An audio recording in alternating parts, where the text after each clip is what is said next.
Break के बाद आपका स्वागत है और इस वक्त की अहम खबर आपको बता दें। बड़ी खबर, टीम इंडिया ने जीता हैदराबाद T20। जी हां, वेस्ट इंडीज को 6 विकेट से हराया। वेस्ट इंडीज ने बनाए थे 207 रन। इंडिया ने 19वें ओवर में जीता मैच। विराट कोहली ने खेली 94 रन की शानदार पारी। जी हां, केएल राहुल ने भी 62 रन बनाए हैं। तो हैदराबाद में खेले गए पहले T20 मैच में टीम इंडिया ने वेस्ट इंडीज को मात देकर 3 मैचों की T20 सीरीज में 1-0 से बढ़त बना ली है। और केएल राहुल और विराट कोहली के दम पर भारत ने वेस्ट इंडीज के दिए 208 रनों के विशाल लक्ष्य को हासिल कर लिया है। बड़ी जीत। टीम इंडिया ने जीता हैदराबाद T20। इससे पहले आपको बता दें कि भारत ने श्रीलंका के खिलाफ 2009 में 207 रनों का लक्ष्य हासिल किया था और अब टीम इंडिया ने हैदराबाद T20 जीता है 2019 में।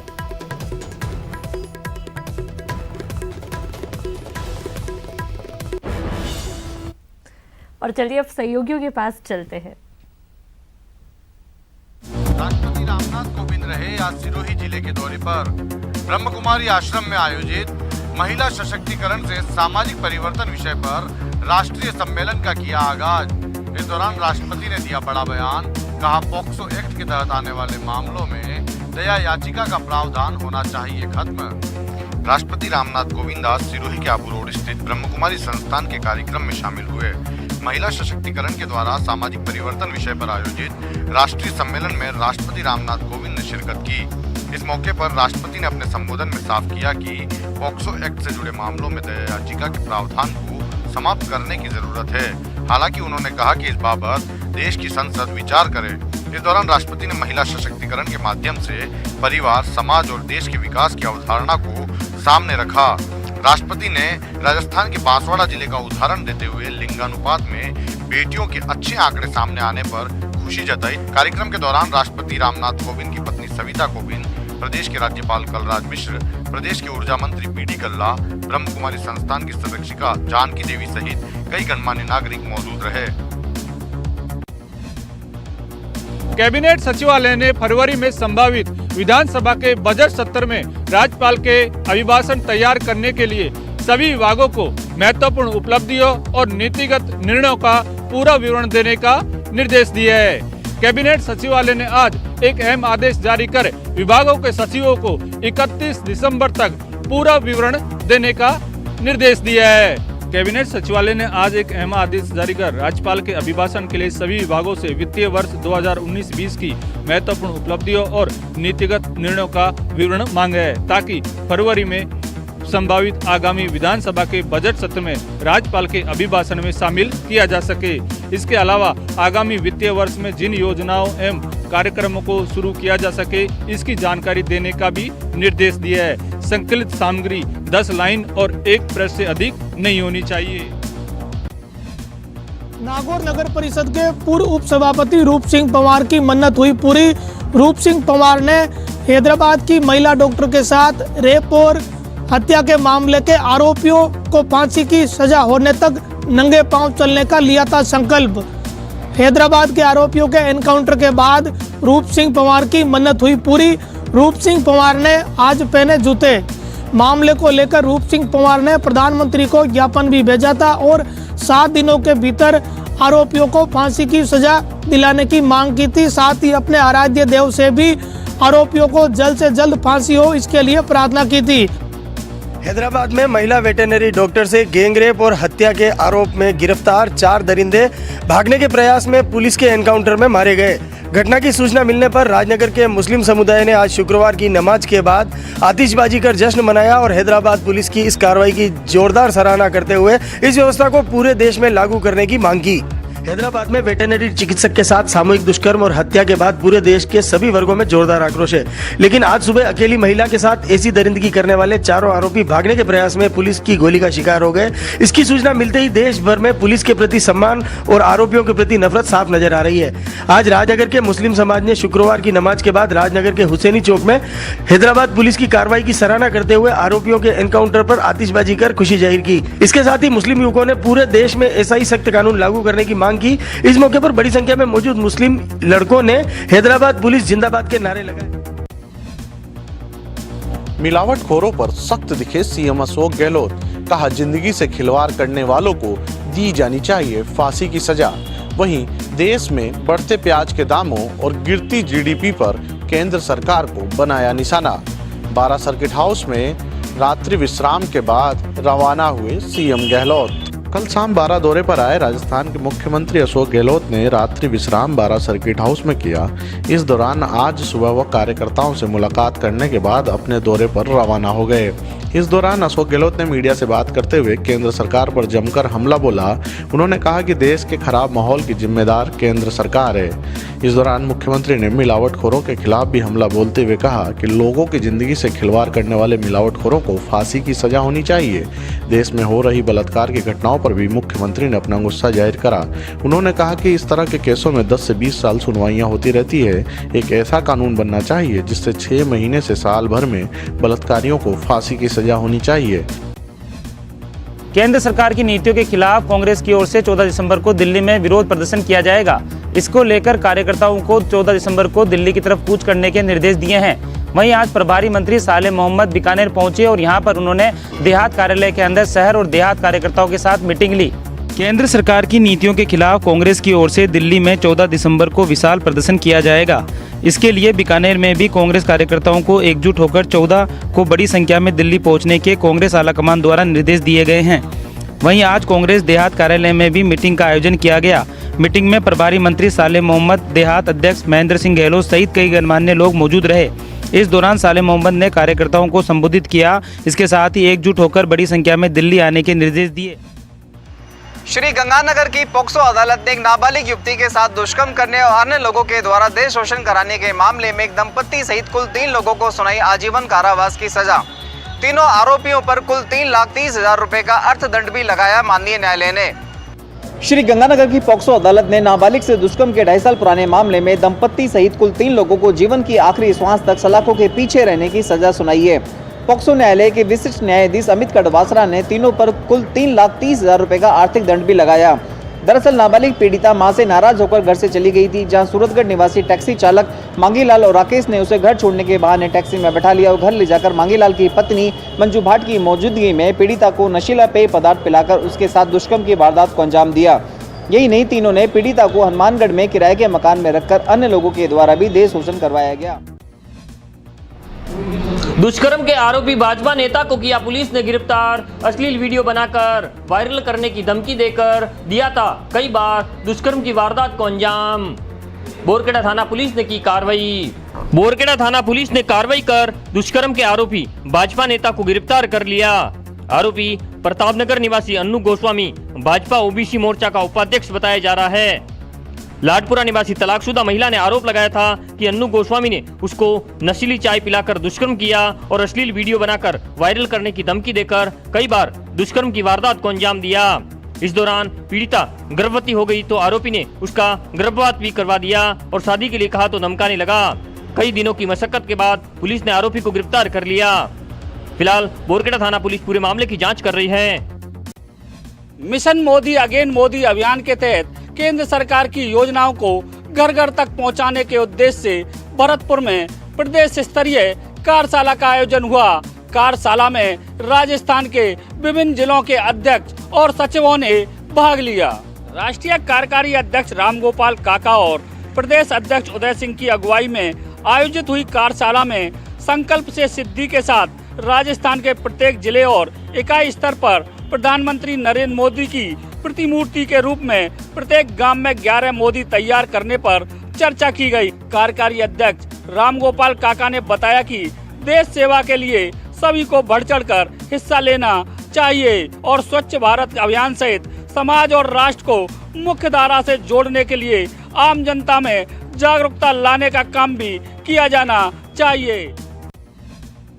11 दिन पहले तक जो चेहरे जयपुर शहर की पुख्ता सफाई व्यवस्था होने का दावा करते थे, अब उन्हीं चेहरों ने जयपुर शहर की सफाई व्यवस्था पर सवाल उठा दिए हैं और इसके लिए जिम्मेदार ठहराया है जयपुर नगर निगम के अधिकारियों को। राजधानी जयपुर में जनवरी से लेकर नवंबर माह तक जब भी सफाई व्यवस्था को लेकर कोई सवाल उठते थे तो इस अवधि में जयपुर के मेयर रहे विष्णु लाटा नगर निगम की ढाल बनकर अक्सर सामने आते थे। लेकिन 25 नवंबर को लाटा का कार्यकाल पूरा हो चुका है तो उन्हें भी अब शहर की सफाई व्यवस्था ठीक नहीं लगती और इसकी वजह है अधिकारी। दरअसल लाटा का तर्क है कि जनप्रतिनिधि जनता से घुले मिले होते हैं और वो जनता की समस्या भी सुनते हैं, लेकिन अधिकारियों को जन समस्याओं से कोई सरोकार नहीं होता क्योंकि वो तो जयपुर के निवासी ही नहीं है। ऐसा नहीं है कि अकेले लाटा ही आरोप लगा रहे हैं। लाटा के साथ सफाई समिति के 2 चेयरमैन प्रकाश गुप्ता और मंजू शर्मा भी सुर में सुर मिला रहे हैं और अधिकारियों को कटघरे में खड़ा कर रहे हैं। दरअसल सरकार ने एक के बजाय 2 नगर निगम बनाने के फैसले के बाद नए सिरे से वार्डों के पुनर्गठन होने और उसके बाद चुनाव होने तक निगम में आयुक्त को ही प्रशासक बनाकर सत्ता सौंप दी है।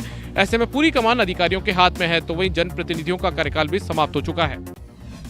प्रदेश के नगर निकायों के चुनाव कराने के बाद राज्य निर्वाचन आयोग अब गांवों की सरकार बनाने की तैयारी में जुट चुका है, जिसको लेकर चित्तौड़गढ़ में लोकतंत्र की पुरानी पहचान मतपेटियां भी तैयार हो रही है। पंचायती राज चुनाव में प्रत्येक ग्रामीण मतदाता को 2 चरण में 4 वोट देने का मौका मिलता है। पहले चरण में जिला परिषद और पंचायत समिति सदस्य, दूसरे फेज में सरपंच और वार्ड पंच पद के लिए। जिला परिषद और पंचायत समिति सदस्य के लिए तो गत बार की तरह इस बार भी ईवीएम से ही वोटिंग की तैयारी है, पर सरपंच व वार्ड पंच के लिए पुरानी पद्धति मतपत्र पर ठप्पा लगाने की ही रहेगी। लिहाजा निर्वाचन विभाग ने मतपेटियां तैयार करने का काम भी शुरू कर दिया है। पंचायत चुनाव के लिए मतपेटियां तैयार करने का काम इन दिनों शहर के पाटन पोल पर दुर्ग प्राचीर के सटे खंडरनुमा भवन में चल रहा है, जो किसी जमाने में जेल थी, जहां रखी सैकड़ों मतपेटियों को कमरों से बाहर निकालकर आयलिंग, ग्रीसिंग और रिपेयरिंग वर्क के साथ तैयार किया जा रहा है। आईटीआई के 35 छात्रों को इस काम में लगाया हुआ है, जो औसत प्रतिदिन 200 मतपेटियां तैयार कर एक तरफ रख रहे हैं। झुंझुनू के शहीद राजेंद्र सिंह का शव आज झुंझुनू पहुंचा। सेना के हेलीकॉप्टर से झुंझुनू हवाई पट्टी पर शव को उतारा गया। यहां पर जिला कलेक्टर रवि जैन, एसपी गौरव यादव ने श्रद्धांजलि अर्पित की। शहीद के पैतृक गांव में कल उनका अंतिम संस्कार किया जाएगा। झुंझुनू के खेतड़ी उपखंड के हरिडिया ग्राम पंचायत की ढानी डहरवाला के शहीद राजेंद्र सिंह का शव आज सेना के हेलीकॉप्टर से झुंझुनू हवाई पट्टी पहुंचा। यहां पर जिला कलेक्टर रवि जैन, एसपी गौरव यादव ने श्रद्धांजलि दी। कल सुबह शहीद के पैतृक गांव में अंतिम संस्कार किया जाएगा। शव को झुंझुनू में रखा जाएगा। कल सुबह उनके गांव भेजा जाएगा। राजेंद्र सिंह जम्मू कश्मीर के तलगान क्षेत्र में हिमस्खलन की चपेट में आने से शहीद हो गए थे। शहीद राजेंद्र सिंह की शहादत की सूचना वीरांगना सरोज देवी और भाई किशन लाल को दे दी गई है। इसके बाद शहीद के घर में कोहराम मच गया। शहीद राजेंद्र सिंह 8 साल से कश्मीर में तैनात थे। वहीं पिछले दिनों 2 माह के विशेष प्रशिक्षण के लिए दिल्ली आए थे। इस दौरान 10 दिन की घर पर छुट्टी काटकर 15 दिन पहले ही कश्मीर ड्यूटी पर गए थे। जिला कलेक्टर रवि जैन ने बताया कि शहीद राजेंद्र सिंह की अंतिम संस्कार शनिवार सुबह किया जाएगा। इस संबंध में उनके परिजनों से बात हो गई है। ढाबे संचालक द्वारा थूकने का विरोध करने पर फायरिंग मामले में वेटर की मौत और संचालक के गंभीर घायल होने के मामले ने आज तूल पकड़ लिया। आक्रोशित लोगों ने दिन भर बाजार बंद रखे तो अस्पताल परिसर में धरना प्रदर्शन किया। परिजन मृतक का पोस्टमार्टम नहीं कराने और शव नहीं लेने पर अड़ गए। परिजनों की ओर से आरोपियों की जल्द गिरफ्तारी, सुरक्षा के लिए लाइसेंस जारी करने, मृतक के परिजनों को आर्थिक सहायता और नौकरी की मांग रखी गई। इसको लेकर दिन भर वार्ता और समझाइश का दौर चला। इस दौरान कुछ लोगों ने NH11B पर गुलाब बाग के समीप सड़क पर टायर जलाकर जाम लगा दिया।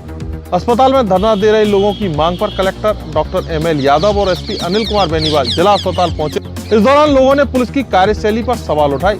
SP ने परिजनों को आरोपियों की जल्द गिरफ्तारी का आश्वासन दिया। वहीं कलेक्टर ने सत्र लाइसेंस जारी करने, आर्थिक सहायता के लिए राज्य सरकार को प्रस्ताव भेजने का आश्वासन दिया। इसके बाद लोग धरना समाप्त करने, शव का पोस्टमार्टम कराने और शव लेने पर सहमत हो गए। बीकानेर जिले के पाक विस्थापितों को भारतीय नागरिकता देने के लिए आज जिला कलेक्ट्रेट पर नागरिकता शिविर का आयोजन किया गया। इस शिविर के माध्यम से 87 विस्थापितों को ऑनलाइन आवेदन करवाने के साथ उनकी समस्याओं का समाधान किया गया। वरिष्ठ शासन सचिव भवानी शंकर ने बताया कि भारत सरकार और राज्य सरकार की ओर से नागरिकता संबंधी दस्तावेजों की समस्याओं का समाधान किया जा रहा है। वहीं जिला प्रशासन की ओर से आवेदनों को सरकार के पास भेजा जाएगा और दस्तावेज पूरे होने पर जल्द नागरिकता देने का काम किया जाएगा। इस शिविर में आए भलूरी गांव के कैंसर पीड़ित 65 वर्षीय बुजुर्ग हेम सिंह पिछले 40 वर्ष से भारत की नागरिकता के लिए भटक रहे हैं, लेकिन उन्हें नागरिकता नहीं दी जा रही है। हेम सिंह ने अपना दुखड़ा सुनाते हुए कहा कि उसके परिवार में सभी लोगों को नागरिकता मिल चुकी है, लेकिन उसकी नागरिकता अभी तक नहीं मिल पाई है। जिला कलेक्टर के औचक निरीक्षण से संभाग के सबसे बड़े जेएलएन अस्पताल की खुली पोल, डॉक्टर सहित कर्मचारी पाए गए नदारद, तो औषध भंडार में मिली दवाइयां कम। कलेक्टर ने दिए जांच के आदेश। अजमेर संभाग के सबसे बड़े जेएलएन अस्पताल की हालतों की पोल आज उस समय खुल गई जब जिला कलेक्टर ने अस्पताल का औचक निरीक्षण किया। निरीक्षण के दौरान कलेक्टर को अस्पताल में कई खामियां मिली, जिसमें बड़ी खामी स्टाफ का नदारद मिलना व औषधि भंडार में दवाइयों की कमी, जिस पर कलेक्टर ने जाँच के आदेश दिए हैं।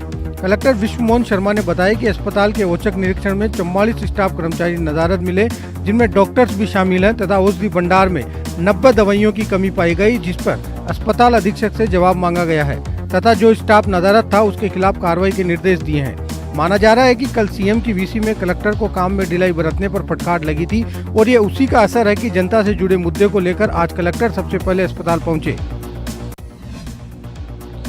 विश्व प्रसिद्ध सिकंदरा स्टोन मार्केट को मिलेगी नई जगह। एसीएस सुबोध अग्रवाल और कलेक्टर अविचल चतुर्वेदी ने भंडारेज के समीप देखी जमीन। एनजीटी के निर्देशों के बाद नेशनल हाईवे 21 के दोनों ओर संचालित स्टोन इंडस्ट्रीज को किया जाएगा अन्यत्र जगह पर स्थापित। विश्व प्रसिद्ध सिकंदरा स्टोन मार्केट का स्थान शीघ्र ही परिवर्तित होने वाला है। नेशनल ग्रीन ट्रिब्यूनल के निर्देश पर सरकार द्वारा सिकंदरा स्टोन मार्केट को नई जगह स्थापित करने के लिए जमीन की तलाश की जा रही है। आज उद्योग विभाग के अतिरिक्त मुख्य सचिव सुबोध अग्रवाल दौसा पहुंचे और कलेक्टर अविचल चतुर्वेदी के साथ स्टोन मार्केट के लिए जमीन देखी। इस दौरान अधिकारियों का दल दौसा से करीब 10 किलोमीटर दूर भंडारेज के समीप पहुंचा और वहां स्टोन मार्केट की संभावित जगह का मौका मुआयना किया। हालांकि अभी तक स्टोन मार्केट के लिए जगह का निर्धारण नहीं हुआ है, इसलिए एसीएस सुबोध अग्रवाल ने अधिकारियों से कहा कि भंडारेज के समीप संभावित जगह हो सकती है, लेकिन नेशनल हाईवे से और नजदीक यदि कोई जगह मिलती है तो उसको प्राथमिकता से देने पर विचार किया जाएगा। 1 माह की सजा भुगत रहे कैदी की जिला कारागार में हुई मौत। परिजनों ने लगाया जेल कर्मियों पर मारपीट का आरोप। जेल प्रशासन ने किया मना। उपचार के दौरान कैदी की हुई मौत। भीलवाड़ा के जिला कारागार में 1 माह के साधारण कारावास की सजा भुगत रहे उपनगरपुर के मोहम्मद हुसैन की कैद के 16वें दिन आज मौत हो गई। परिजनों ने जेल प्रशासन पर मारपीट का आरोप लगाते हुए कारागार पर प्रदर्शन किया, जिसे सिटी कोतवाली थाना प्रभारी यशदीन भल्ला ने समझाइश कर शांत करवाया। मृतक मोहम्मद हुसैन के भाई अब्दुल रजाक पठान ने कहा कि मेरे भाई मोहम्मद हुसैन पर उसकी पत्नी ने मुकदमा दर्ज करवाया था, जिसके कारण उसे 15 दिन पहले जेल भेजा था। यहाँ आए दिन जेल कर्मी उससे मारपीट करते थे, रुपए की मांग करते थे और हमसे मिलने भी नहीं देते थे। वहीं कार्यवाहक जेल अधीक्षक बेरू सिंह राठौड़ ने कहा कि मोहम्मद हुसैन को 21 नवंबर को 1 माह के साधारण कारावास की सजा हुई थी। आज सुबह हुसैन ने नाश्ता किया था और उसके कुछ देर बाद ही उसके सीने में दर्द शुरू हो गया, जिसे हमने बिना विलम्ब के अस्पताल ले जाया, जहाँ उसने उपचार के दौरान दम तोड़ दिया। जयपुर के हाथी गांव में तमाम हाथियों का मेडिकल चेकअप किया जा रहा है। इस दौरान जयपुर जू की टीम बाकायदा इनके ब्लड सैंपल भी ले रही है। इनके पेट से लेकर के तमाम चीज़ों की जांच की जा रही है ताकि ये पता किया जा सके कि हाथियों को किसी तरह की बीमारी तो नहीं। पहले कुछ मामले हाथियों के अंदर टीवी के सामने आए थे, जिसके तहत हाथियों का पूरा मेडिकल चेकअप किया गया, फिर उनका इलाज किया गया।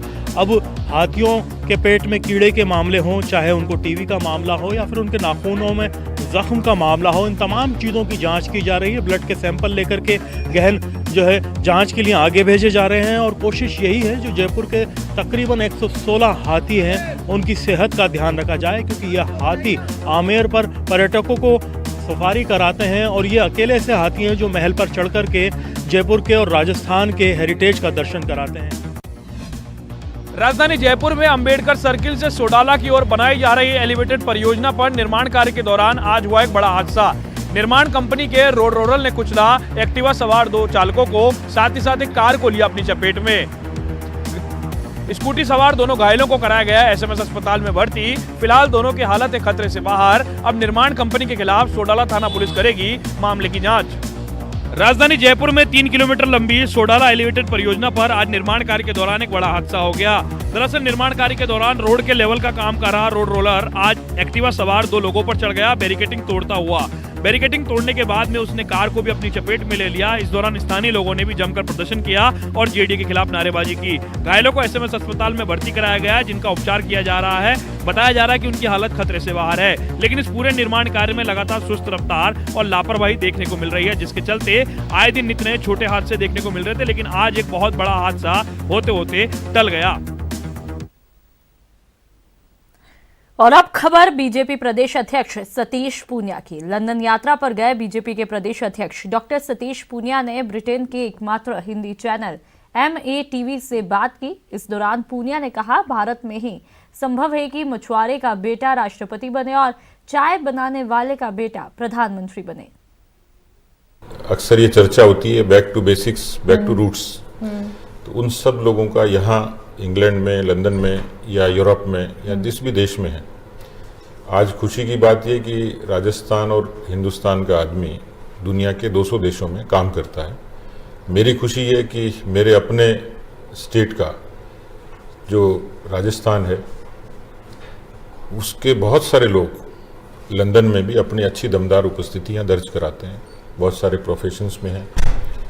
आज उन लोगों ने ये सोचा और मुझे अच्छा लगा कि उन लोगों ने 7 समंदर पार भी और राजस्थान के बारे में सोचा। राजस्थान की यहाँ की जो कम्युनिटी यहाँ रहती है, जो यहाँ के डेवलपमेंट में, यहाँ के साथ जो समरस है, यहाँ के विकास में, और एक बड़ा ह्यूमन रिसोर्स वो अवेलेबल कराते हैं अपने टैलेंट से भी। तो इसलिए मेरी खुशी है कि मैं एक ऐसे प्रदेश से और यहाँ आया और उन लोगों ने जो कार्यक्रम यहाँ किया है उसमें शिरकत करने के लिए आया हूँ। इसलिए मुझे अच्छा लगा। इस समय दुनिया में अंतर्राष्ट्रीय योग दिवस 21 जून को और पूरी दुनिया में मनाया जाता है। ये काम मोदी जी के आने के बाद ही हुआ और बीजेपी की गवर्नमेंट आने के बाद हुआ। इसका मतलब ये है कि बीजेपी ये मानती है कि उसकी जो खूबसूरती है अध्यात्म की या योग की, उसको दुनिया में मान्यता मिले। योग का लाभ पूरी दुनिया को मिलेगा। वो है तो भारत के उससे यहाँ पे हाथा योगा, अष्टांग योगा, इतने सारे सेंटर्स हैं, आप मान नहीं सकते जी। तो योग को जब दुनिया फॉलो करती है और योग को जब बीजेपी की सरकार मान्यता देती है और बीजेपी की सरकार में जब योग को इनिशिएटिव मिलता है, तो आप समझ सकते हैं कि बीजेपी केवल रिलीजियस इशू पे काम नहीं करती है। बीजेपी ग्लोबली जिन इश्यूज से दुनिया का भला हो सकता हो, पूरे विश्व का भला हो सकता हो, यस, तो वो पूरी दुनिया एक परिवार के रूप में है। वो बीजेपी का भी मूल मंत्र है। बीजेपी डेमोक्रेसी को फॉलो करती है, तो वो दुनिया में डेमोक्रेसी अपने आप में एक बढ़िया पैटर्न है। तो लोकतंत्र, अध्यात्म, इतिहास, संस्कृति और पूरा विश्व बंधुत्व जिसको कहते हैं, वसुधैव कुटुंबकम, जो हम, मुझे आज खुशी है कि मेरे जो प्रवासी बंधु हैं राजस्थानी और भारतीय, वो आज दुनिया के सामने इज्जत और मान सम्मान के साथ खड़े हैं। तो ये हम सब के लिए गौरव का विषय। मैं उन सब के लिए शुभकामनाएं करता हूं कि वो जिस भी देश में हैं उस देश का आदर करें और भारत के तिरंगे को मन में रखें, ताकि भारत में, जैसे यहाँ चर्चा हुई, कि वहाँ की संस्कृति का रक्षण करें और वहाँ पे बदलाव के लिए जो भी उनके से उचित मदद हो सके वो निश्चित रूप से उसके बदलाव के लिए काम करें। जड़ों की तरफ उनका ध्यान रखें, ख्याल रखें, रूट्स को निश्चित रूप से मन में रखें और उन रूट्स को स्ट्रेंथन करने के लिए काम करें। और इस बुलेटिन में फिलहाल इतना ही। नमस्कार।